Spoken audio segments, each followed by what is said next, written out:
On the evening of September 19th, 2024, two Houston police officers were transporting an arrested suspect to the Harris County Joint Processing Center in a marked patrol car.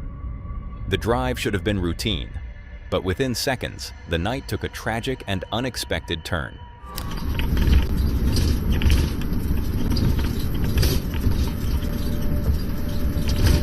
Whoa, whoa, whoa, whoa! Whoa! Oh my God! You didn't see them? Oh my God, Kennedy! The officer had just struck a 41-year-old woman who was standing with her 3 children in the roadway near the center turn lane. The impact shocked the officers, who immediately got out of the patrol car and rushed to provide aid. What made the scene even more heartbreaking was that the woman's children were still there, watching everything unfold. Watch out. Sir, hey, sir, can you breathe? Sir, can you breathe? Sir, hey, sir, watch out, watch out, watch out. Watch out. Sir, sir, sir, sir, sir. 91B75, we need HFD at Antoine. Sir, get by the ambulance right now. Oh my God, no. I already did. CPR in progress. My mom. Y'all killed my mom. APR north of Pinemont. And we need a sergeant. CPR in progress.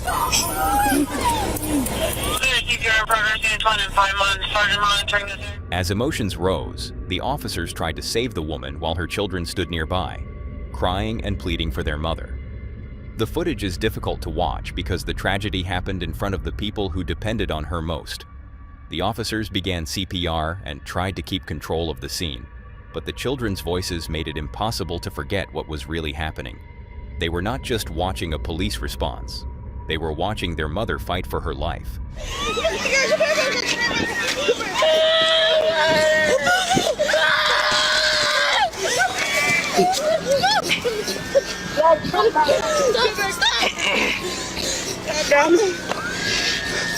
Mom, please. Do not die. Please. Come on.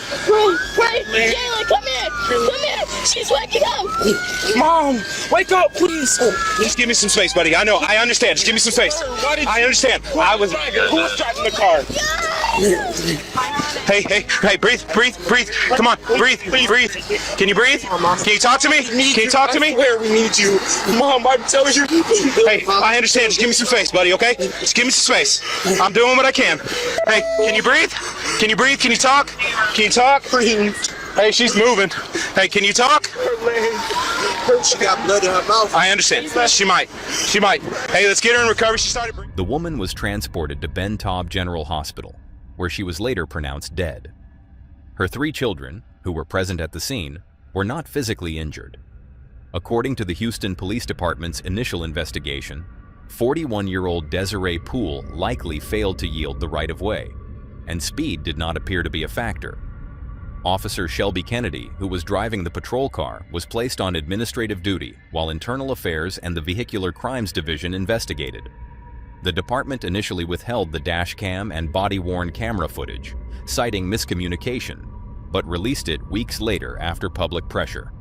As of now, no disciplinary actions or criminal charges have been announced, and the case remains under review by the Harris County District Attorney's Office.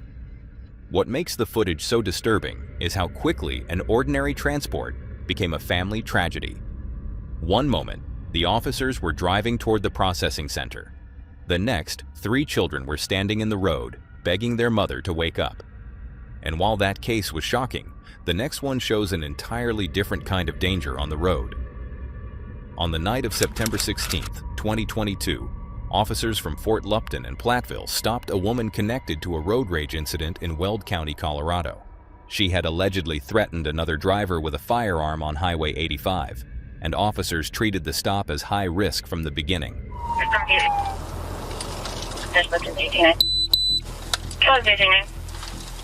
I'm pretty far behind you.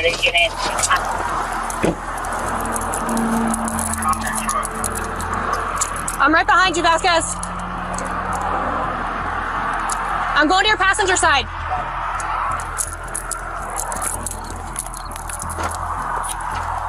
Dispatch left in 346, one at gunpoint. The officers ordered the woman out of her vehicle at gunpoint and moved in to arrest her. At that point, they were focused on securing the scene and searching her truck for the weapon they believed may have been involved.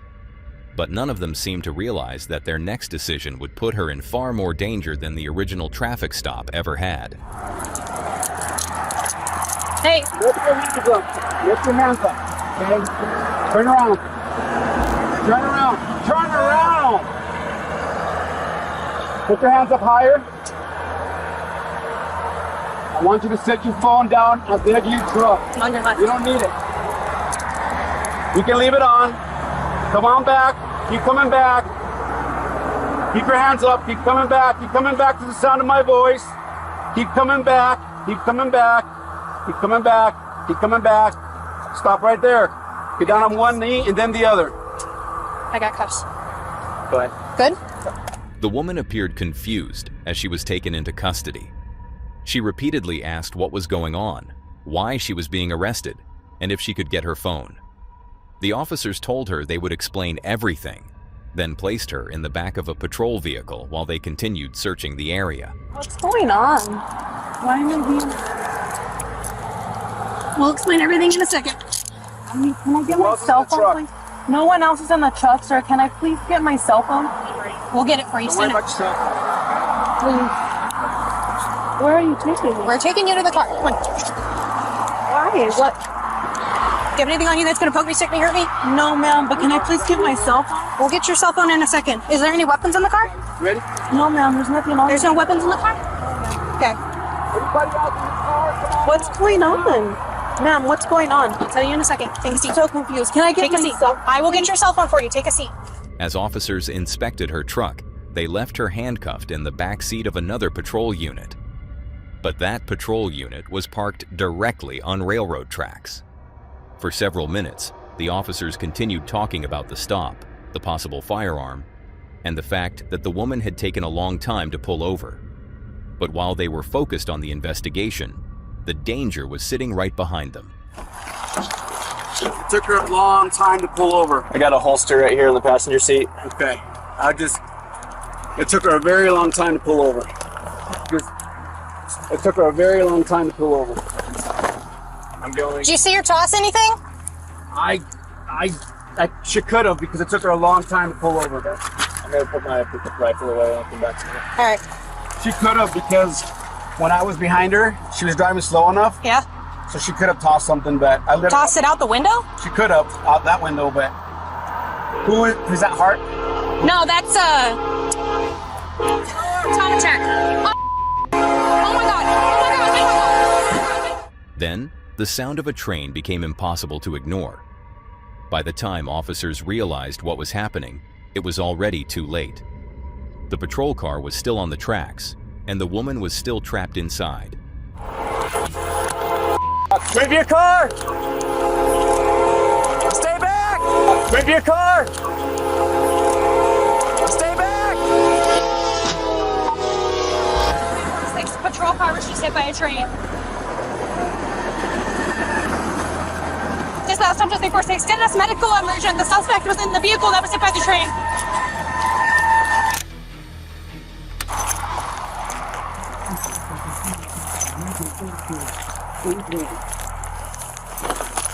Watch the fence.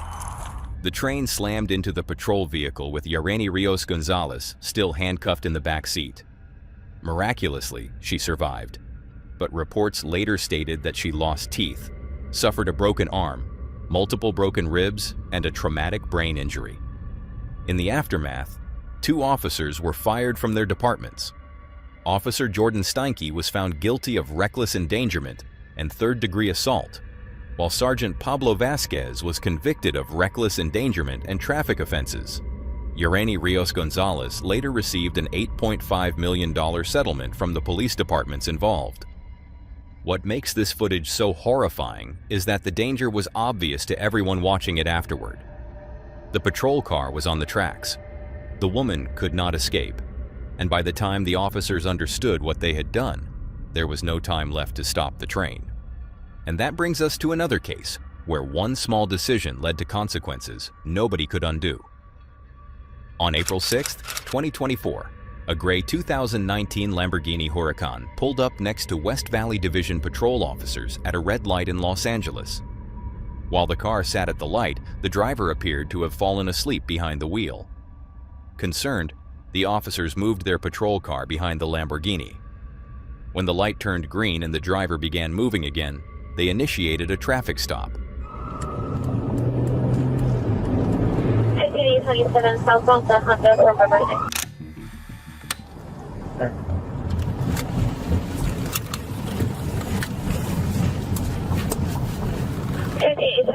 Southbound the approaching Moore Park, it's code 37. The officers walked up to the driver, expecting a fairly simple stop. But they had no idea that the man inside the Lamborghini was about to turn it into a fatal pursuit.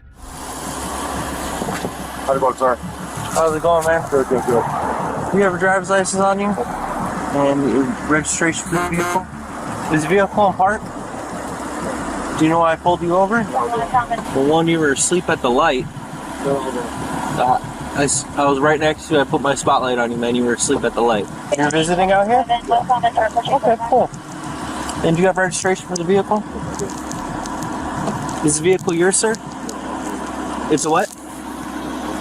A rental? Oh, okay. All right. Where are you headed to? Where's home? Where's home? Oh, right here. All right, so hang tight for me. The driver was identified as 51-year-old Elliot Dugan. As officers spoke with him, the situation still seemed calm. Dugan answered questions, handed over information, and told officers the Lamborghini was a rental. But when they ran his name and checked the vehicle, the stop changed completely. Hey, sir. Can you do a favor? Can you step out of the car for me? I just need to verify your license, man. That's it. I just didn't want license, though. Huh? I need to verify it. I need you to step out of the car for me, okay? That's great, too. I understand that. I need you to step out of the car for me. You have my license, Sir, I need you to step out of the car right now. What do I do, sir? I'll explain in a second. I need you to step out of the car for me. The search revealed several red flags. According to police, Dugan had multiple felony warrants, and the Lamborghini had been reported stolen. Officers returned to the car and repeatedly ordered him to step out. But Dugan refused. He argued with the officers, insisted he knew the law, and denied that the vehicle was stolen. Then, in a matter of seconds, he made the decision that would cost him his life. I need you to come out of the vehicle, okay? I know the law. I need my license. I understand that. I need you to come out of the vehicle right now. So you tell me I know the law. Okay, I know the law is law. Look, we're going to go back and forth this. I have a bunch of units responding. This is a regular traffic stop, right? This was a regular traffic stop and then it turned into something else. What is it? This vehicle is stolen. I need you to come out of the car. This vehicle that you're driving is stolen. I rented this vehicle, sir. Okay, I need you to step out of the vehicle. I rented this vehicle. Okay, well, we need to double check and verify things, but I need you out of the vehicle. It is stolen. No. Hey!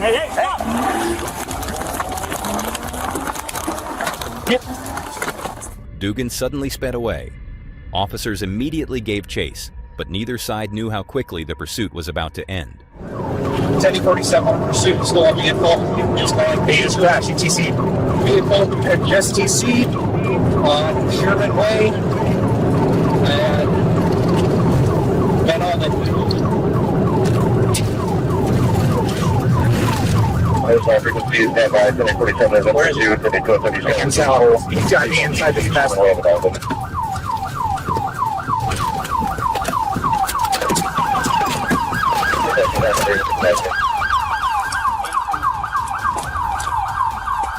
1047. Let me have the frequency. Only seconds into the chase, Dugan reached approximately 113 miles per hour on city streets before losing control of the Lamborghini. The crash was catastrophic. The vehicle struck the center median with such force that it was torn apart, sending debris across the road and damaging several parked cars nearby. But when officers reached what was left of the Lamborghini, Dugan was nowhere to be found inside the wreckage. Let me get an RA starting to roll. I need traffic shut down for westbound traffic on Sherman Way.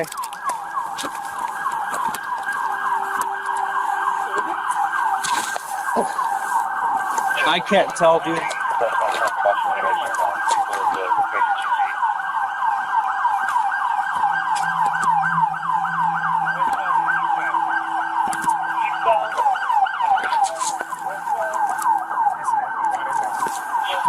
Oh, wait.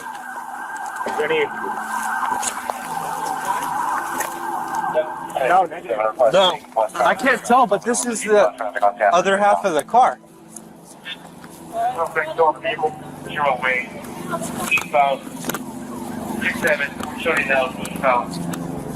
At first, officers thought he may have escaped on foot.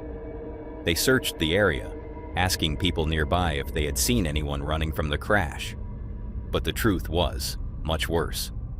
Dugan had not run away. He had been thrown from the vehicle. Start looking.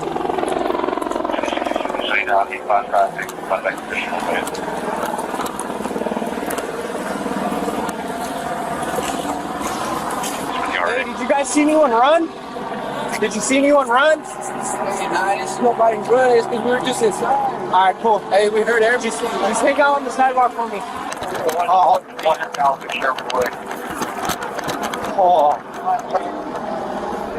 The impact of the crash launched Elliot Dugan hundreds of feet from the Lamborghini, sending him onto a nearby sidewalk. Los Angeles Fire Department paramedics arrived quickly, but Dugan was pronounced dead at the scene. The pursuit and crash remained under investigation. What makes the footage so disturbing is how fast everything changed. A driver asleep at a red light, a stolen Lamborghini, a refusal to step out.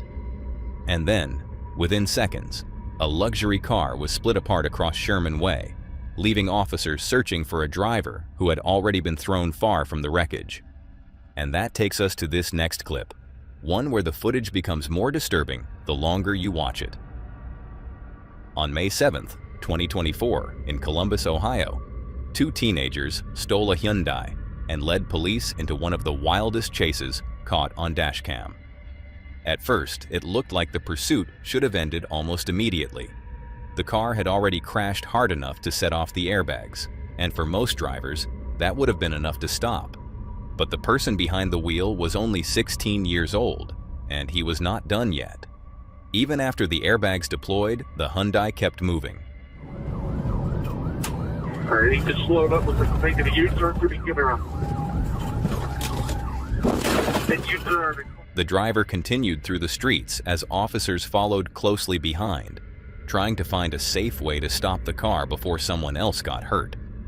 What made the footage so unbelievable was not just the speed. It was the fact that the vehicle looked badly damaged, yet somehow continued to take turns, dodge traffic, and stayed just ahead of the police.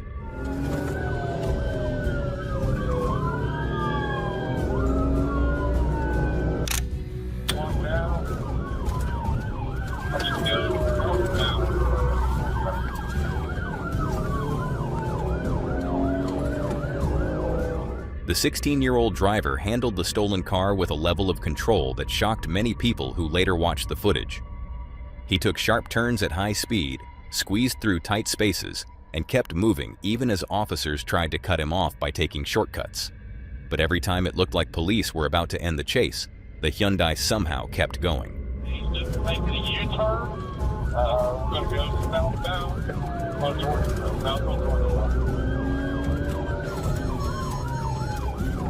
Actually, one of them 640. Thank you.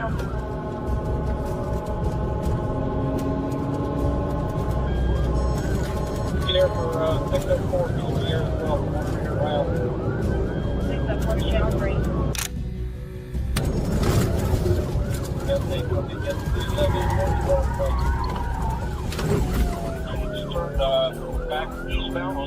At one point, the driver nearly lost control just as an officer deployed spike strips in front of him.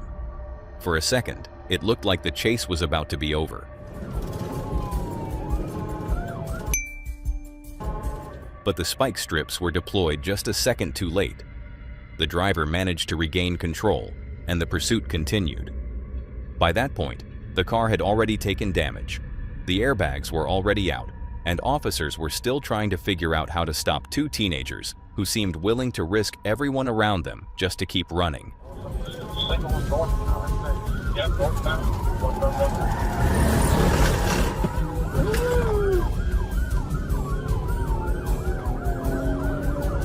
Just like you, they got six over by the house.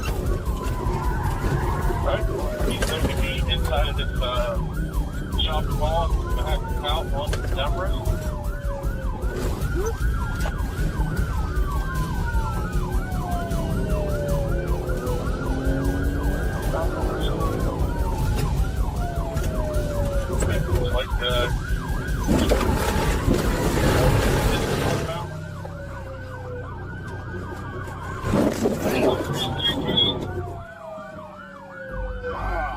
Even a crash involving a police cruiser was not enough to end it. The Hyundai kept moving until it eventually crashed into a parked vehicle, forcing the officer whose dashcam we had been watching out of the chase. But the pursuit still was not over. Another officer picked it up right as the situation became even more chaotic, with the stolen car weaving through streets and officers closing in from different directions.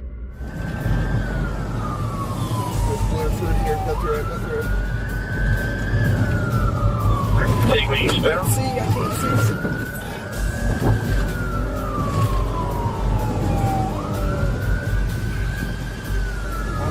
After all this.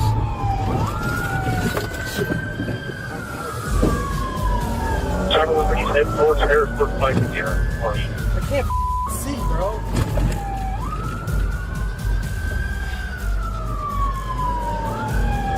How did you make it? Ran it all over.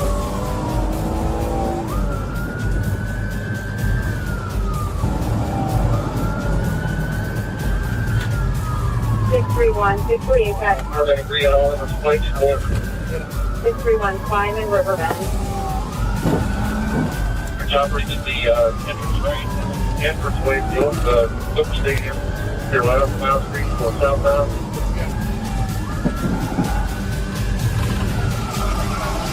Get out, get out. Back up,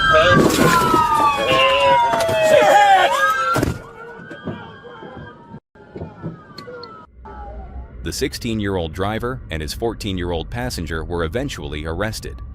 They were charged with receiving stolen property, failure to comply with police orders, and felonious assault. What makes the footage so disturbing is how long the car kept going after it should have been stopped. The airbags had gone off, the vehicle had taken multiple hits, and police had tried almost everything to end the chase.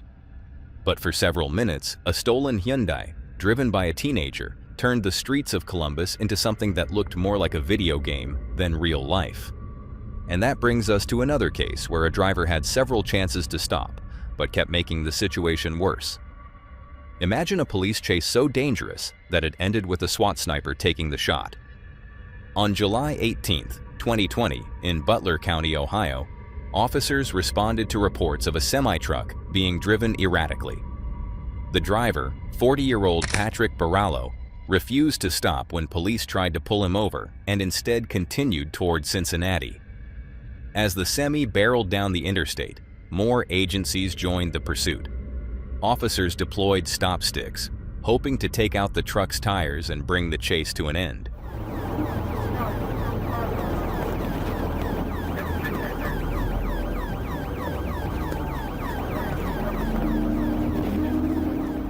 But even with a flat tire, Barallo kept driving. Then officers learned something that changed the entire pursuit. Barallo's wife was inside the truck and was being held hostage. Police also believed he may have been armed with either a knife or a firearm, which meant this was no longer just a dangerous chase. It was a hostage situation moving down the interstate in a semi-truck. Somebody get 6-7 north on them.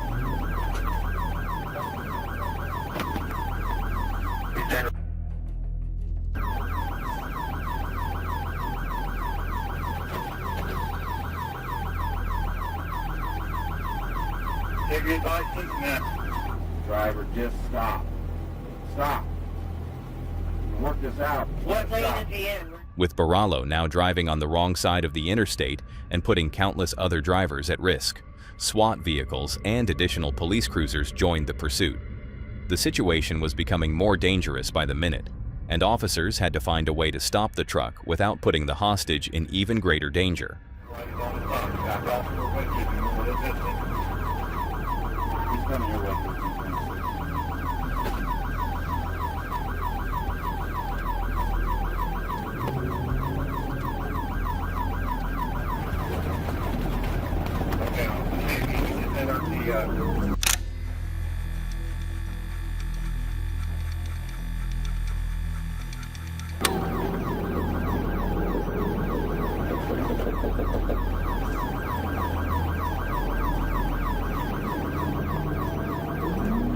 Nearly 3 hours into the chase, officers came up with a plan. The highway was cleared, the stakes were as high as they could be, and SWAT moved into position. Instead of firing at the driver, a SWAT sniper armed with a .50 caliber rifle aimed at the semi's engine.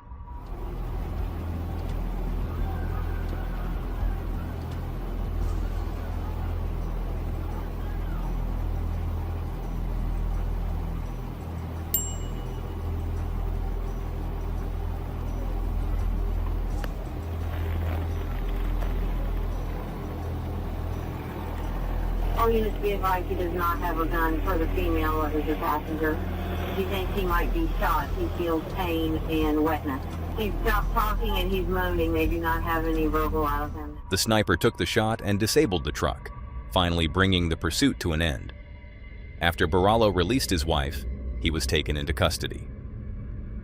Patrick Barallo later pleaded guilty to attempted felonious assault, failure to comply with a police order, and abduction. He was sentenced to 7 years in prison. What makes this dashcam footage so intense is not just the length of the chase. It is the fact that officers were following a semi-truck with a hostage inside, knowing that one wrong move could have ended with innocent people being killed on the highway. And that brings us to a case where officers were forced to react to something they never expected.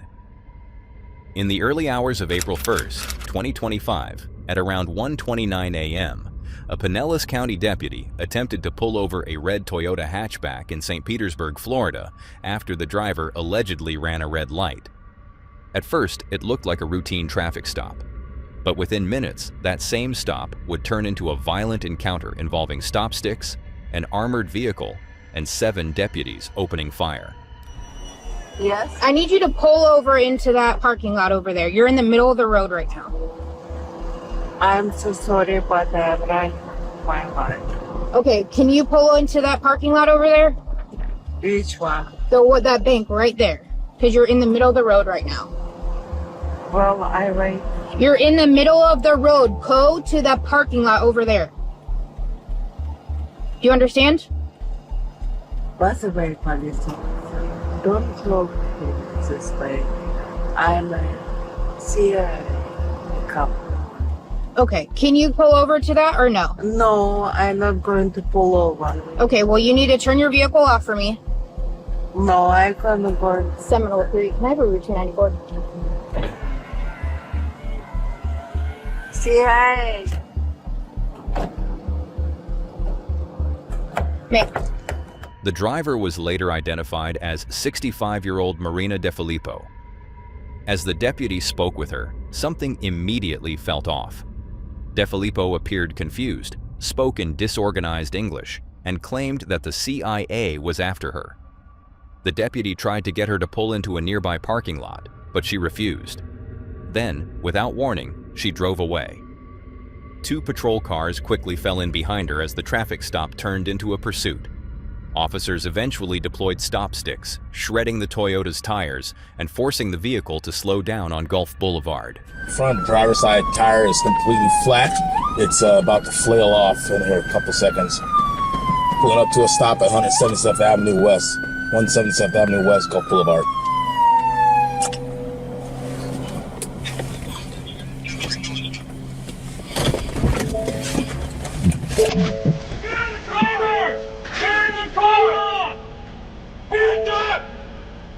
Put your hands out the driver window! Somebody want to get on the PA? Short 15, looks like one occupant. But driver. What we got? He's not be there.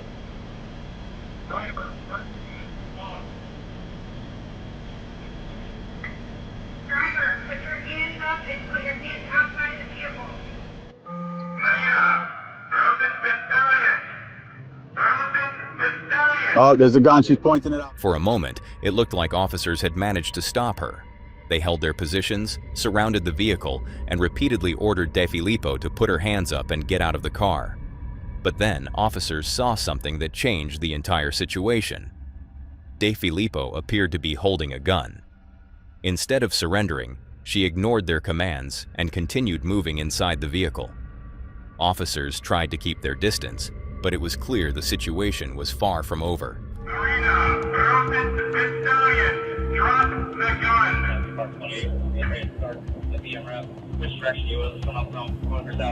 From the north to the south.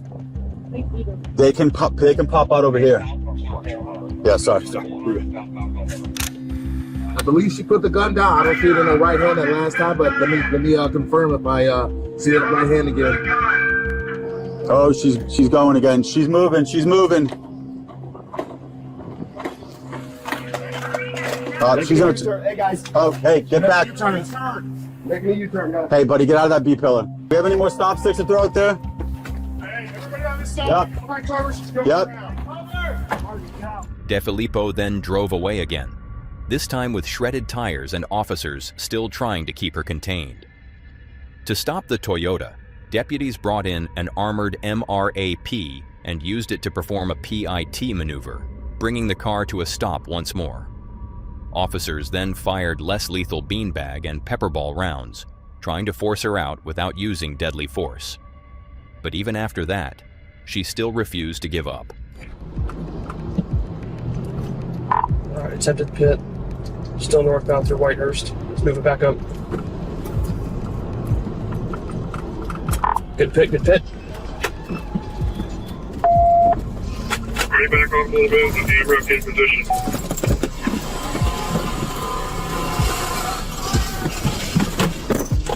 AMRAP should ping from the front and another Tahoe from behind. Stop! Stop!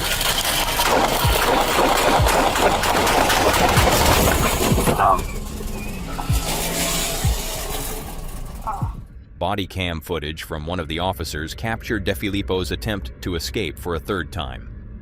This time, the danger escalated instantly. Still got the gun!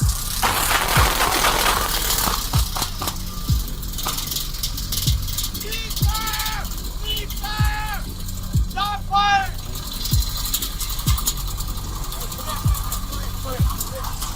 Over here. Oh. Firearm, right hand! Firearm, right hand!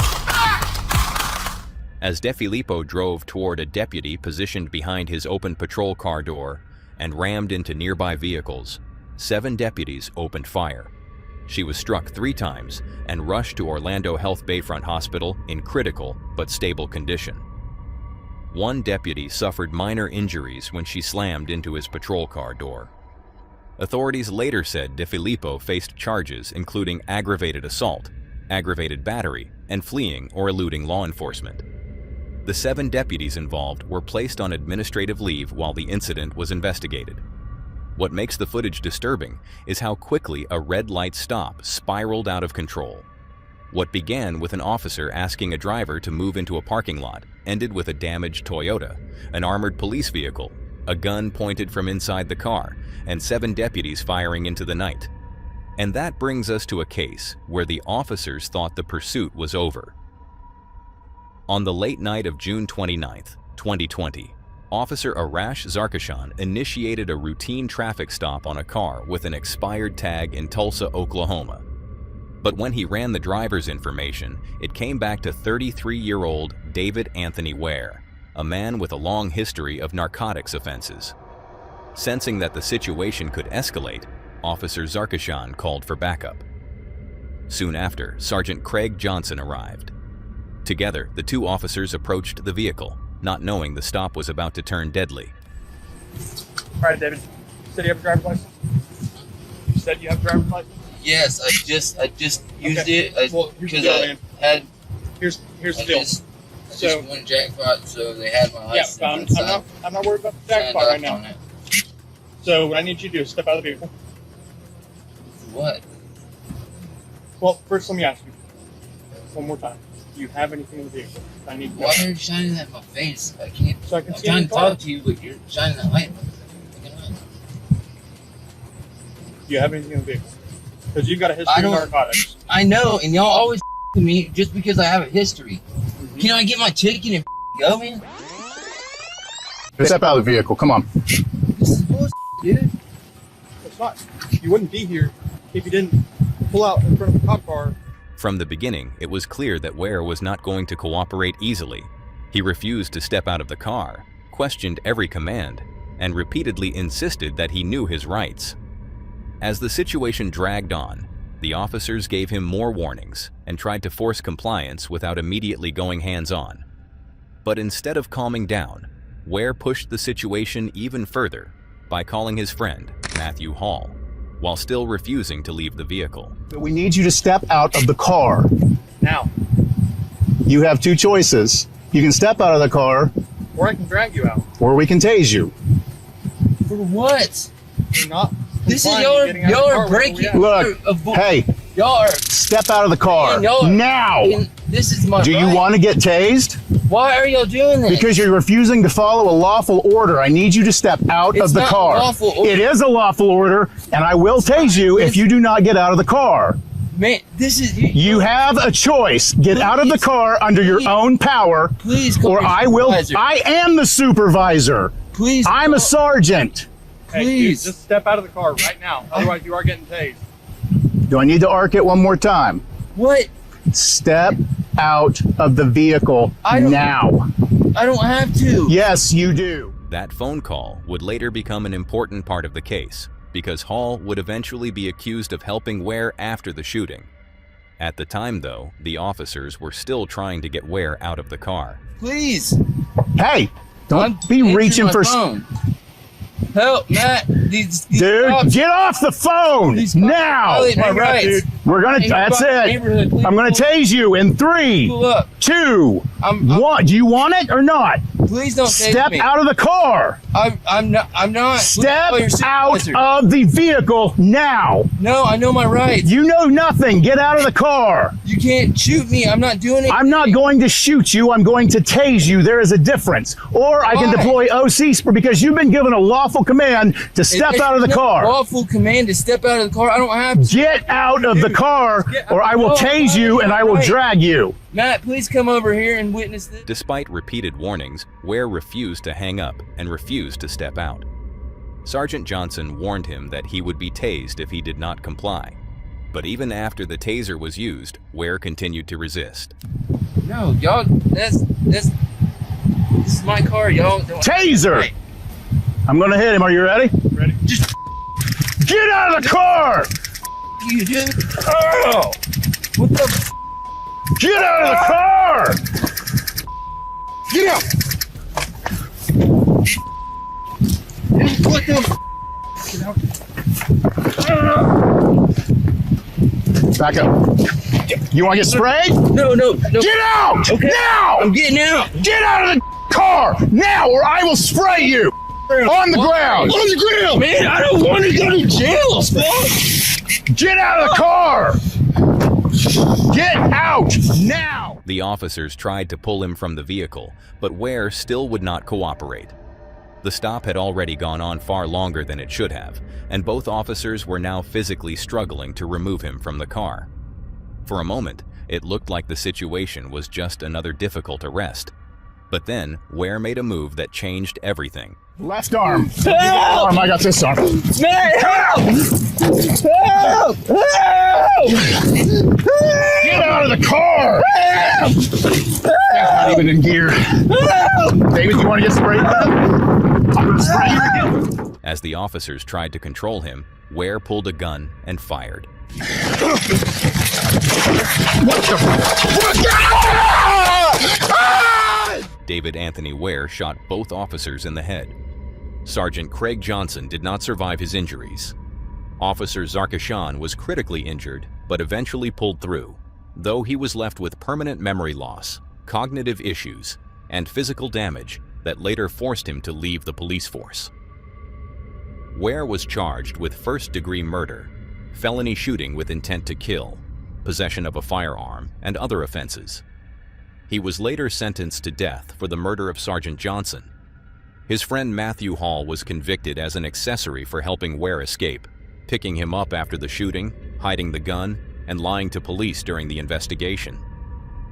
Hall was sentenced to 24 years in prison, though his sentence was later reduced to 12 years. What makes the footage so disturbing is how ordinary the stop seemed at first.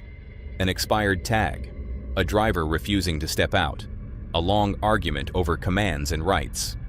And then, in a single moment, 2 officers were shot at point-blank range during what had started as a routine traffic stop.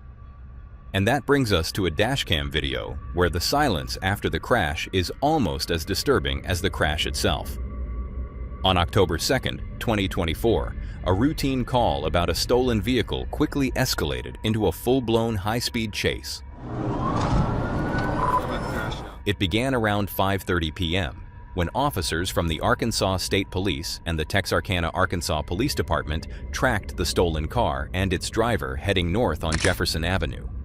Moments later, the suspect made a sharp turn east onto Interstate 30.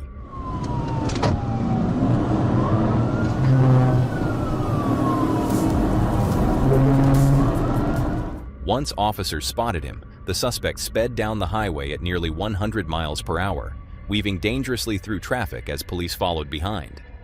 They had to stop him before he hurt someone, but every second of the chase made that harder.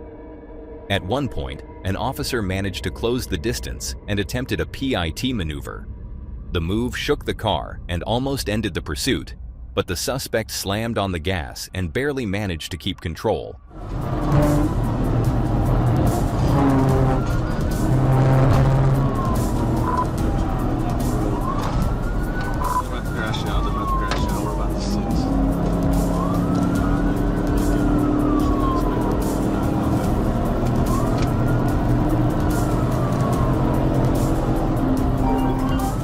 For a moment, it looked like he might get away. But like most reckless chases, it could only last for so long. The suspect lost control, went into the median, and the stolen car rolled over as officers closed in. Traffic clear. I'm gonna check your TV out. I'm passing the left inside shoulder. They're about to wreck out right here. Fine. Yep, they're wrecking out the median. Roll over, roll over. The driver was identified as a 17-year-old from Texarkana. But the most shocking part of the case was what police later revealed. At the time of the chase, he was already out on bond for first-degree murder. After the pursuit, he faced new felony charges for theft and fleeing. His bond was revoked and raised by $250,000. What makes the footage disturbing is not just the speed of the chase. It is the fact that someone already facing a first-degree murder charge was back on the road in a stolen car, leading police on another dangerous pursuit through traffic. And that brings us to another case where the dashcam captured the exact second everything went wrong. On June 20th, 2023, Colorado State Patrol troopers responded to assist Otero County deputies with a pursuit along a highway in Otero County. The suspect's vehicle had been linked to a shots-fired report, and deputies also believed the driver had caused multiple crashes and attempted head-on collisions with other people on the road. By the time troopers joined the pursuit, this was no longer just a driver refusing to stop. It was a moving threat to everyone around him. To Charlie 3, get up here and TBI if you can. I'll talk to your cover car. Favor.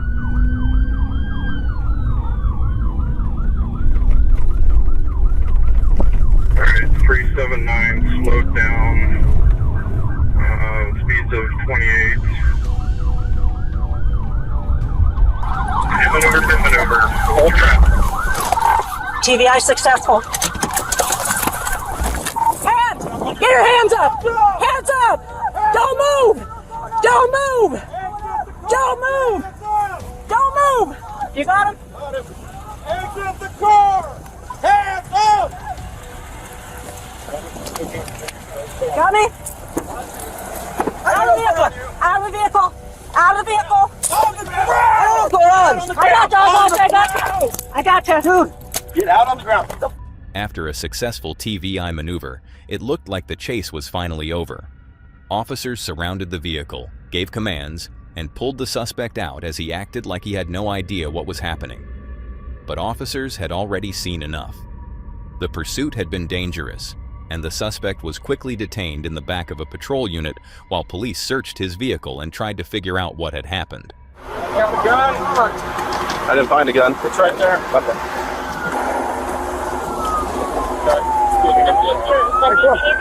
My girlfriend. All right. Can we pat him down? My girlfriend shot at me, and I don't know what the fuck's going on. You're under arrest. It's TVI. Open your back seat.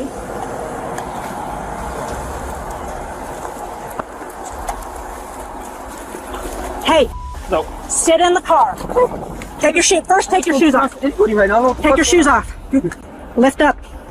Okay. What's going on?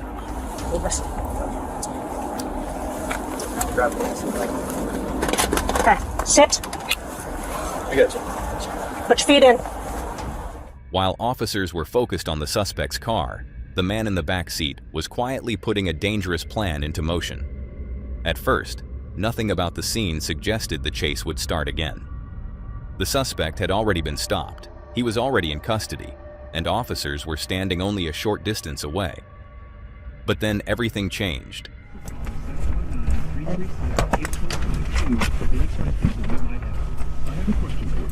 You want to make some money and potentially a lot of money?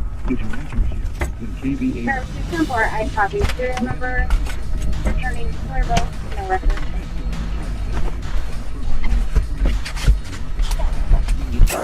Or it's an agency assist. It's an agency assist, basically, for a pursuit. So it started with the crash. Yeah. That's the only reason we got involved. In Dollar? Crash on Road 5. Well,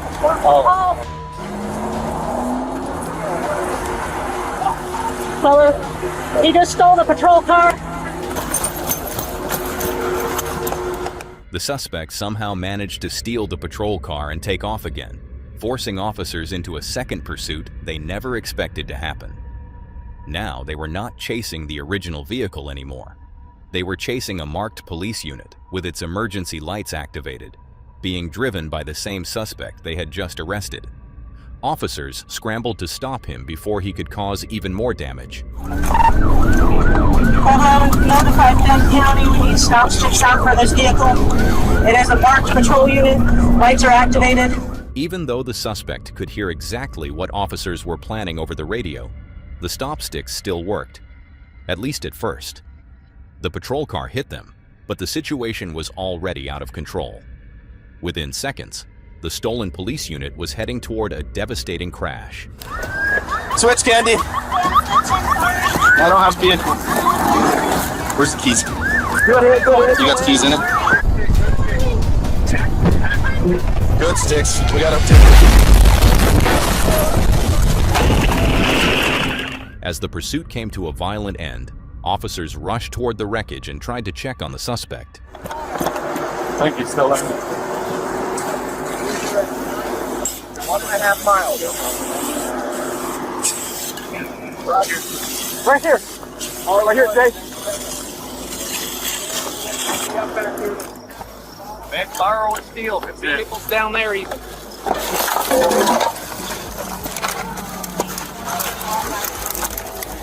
He's alive. Hey. Hey.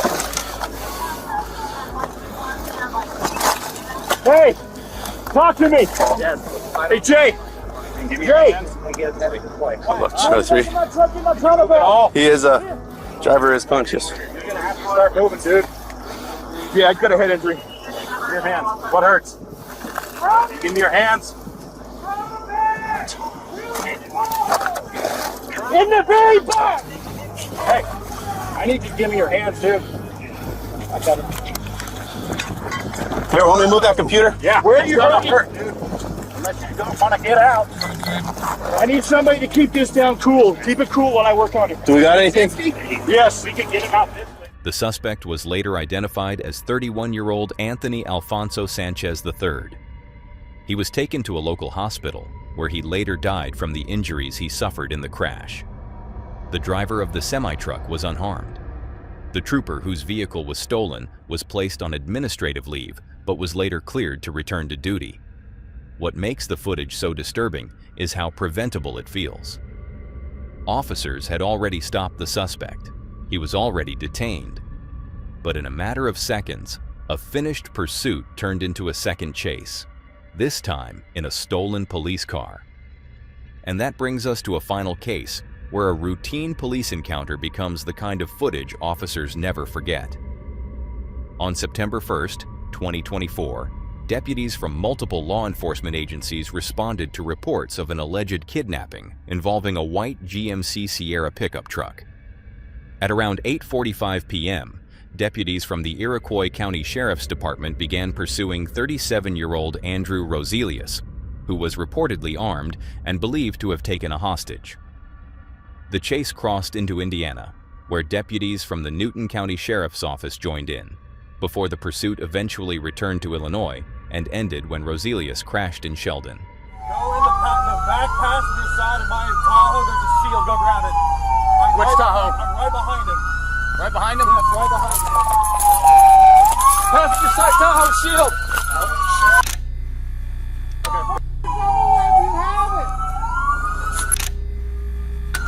Show me your hands! Show us your hands! Put your hands in the air! Put your hands in the air! We're trying to help you, boss! We're trying to help you, boss! After the crash, officers surrounded the truck and repeatedly ordered Roselius to surrender. They tried to keep him contained while giving commands for him to show his hands. From the outside, the standoff looked tense but controlled. But Roselius refused to comply. And then, with officers still positioned around the vehicle, he made a sudden move that changed everything. Sir, put your hands on the roof! Put your hands on the roof!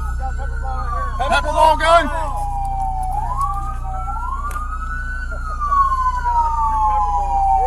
I'm holding your shield, brother. I got a rifle. Get one up here and start pumping it. Show me your hands! Leave them on the roof of the truck! You want a taser on? Gun! Roselius fired a shot from inside the truck. The round struck Newton County Sheriff's Office Corporal Brandon Schreiber. An Iroquois County deputy returned fire, hitting Roselius, who was pronounced dead at the scene. No hostage was found inside the vehicle. Corporal Brandon Schreiber was taken to the hospital in critical condition, but he died from his injuries 10 days later, on September 11, 2024. The Iroquois County State's attorney later ruled that the use of deadly force against Roselius was justified, and no further legal action was taken against the officers involved. What makes the footage so disturbing is how controlled the scene appeared right before the shot. Officers had the truck surrounded, they were calling commands, and they believed they might be dealing with an armed suspect and a possible hostage. Then one shot was fired from inside the vehicle, and a deputy who had joined the pursuit to help never came home. That's all for today, folks. If you'd like to see more of this creepy content, click on the video on screen.